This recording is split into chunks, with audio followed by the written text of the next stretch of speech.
પાક નુકસાનીના સર્વેમાં વિસંગતતા મુદ્દે અર્જુન મોઢવાડિયાનું નિવેદન. ઇસરો સેટેલાઇટ મારફતે હવે પાકનો સર્વે થશે તેવું પણ તેમણે જણાવ્યું છે. ડિજિટલ સર્વેના કારણે કોઈ ભૂલ નહીં આવે તેવો પણ તેમણે વિશ્વાસ વ્યક્ત કર્યો છે. સર્વેની કામગીરી ઝડપથી થતા સહાય પણ વહેલી મળશે તેવો પણ વિશ્વાસ મોઢવાડિયાએ વ્યક્ત કર્યો છે.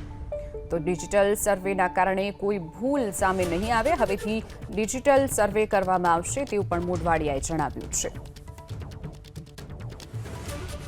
ગુજરાતના પાકોનું સર્વેક્ષણ છે એ ડિજિટલી ઇસરો મારફતે સેટેલાઇટ મારફતે થવાનું છે અને એને કારણે કોઈ માનવી આ સર્વેક્ષણની અંદર કોઈ પણ પ્રકારની માનવી ભૂલ રહેશે નહીં. ઉપરાંત કામમાં ઝડપ આવશે અને તાત્કાલિક સર્વે થવાથી ખેડૂતોને તાત્કાલિક એની સહાય પણ આપી શકાશે અને પાકને આ બીજી જે કૃષિના વર્તારાઓ છે એ પણ આપણે આરામથી મેળવી શકીશું.